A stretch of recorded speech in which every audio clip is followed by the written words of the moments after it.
Alrighty then, Successful Indie Author 5-Minute Focus, episode 519. Self-defeating language. Stanley's out in the other room, Mom left, and yeah, he's just hanging out in between, like she's going to magically reappear. Not yet. Alright, self-defeating language. This is when you jump to conclusions and you instantly assume the worst thing that can happen. And this is why I am fanatical about sharing as much information as possible with everybody in the group, elsewhere, outside, probably overshare.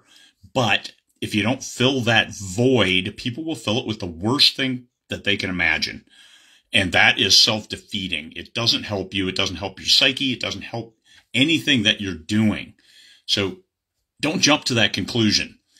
Ask questions. The best thing you can do is ask questions when there's a void of information.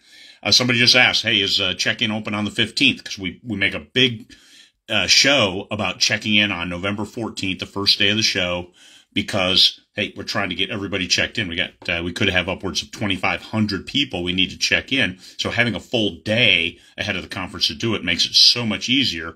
And then Tuesday, that's when the session starts, so we can get people in there. So just ask. Simple. No judgment. Just, hey, is it also open on the 15th? Yes, it's open on the 15th. It's open every day, all day, actually. The check-in team will be there to handle your questions. So all good stuff. When you ask a question, does this mean this or that?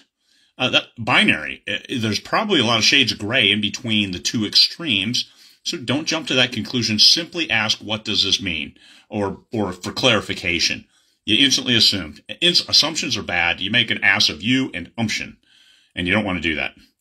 Somebody comes out with something. I see I'm not on the list. Instant judgment, instant negative. How does that make you feel? I was left out. Maybe it was unintentional. I just sent out my newsletter today. We did a copy-paste over from the Google Doc where we prepare it, we go through it, we review it, we edit it, we make sure it's good.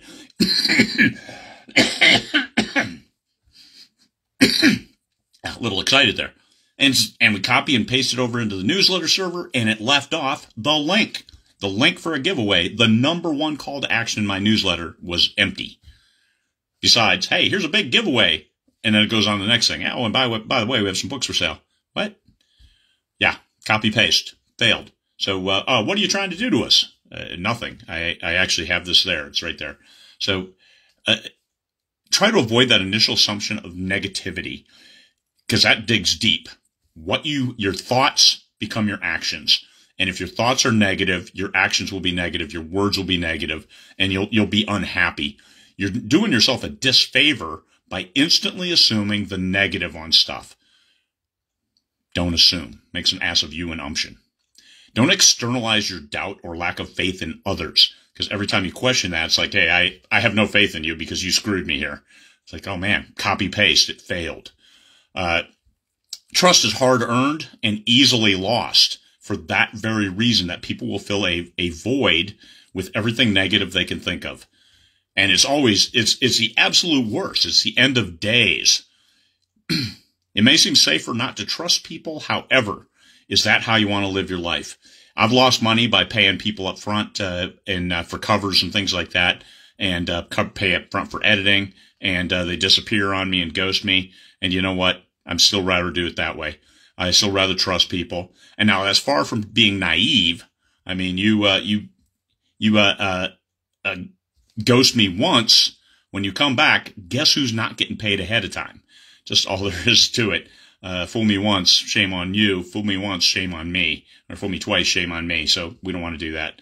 But I will trust people at outset and try my best not to think negative thoughts of them. That's self-defeating.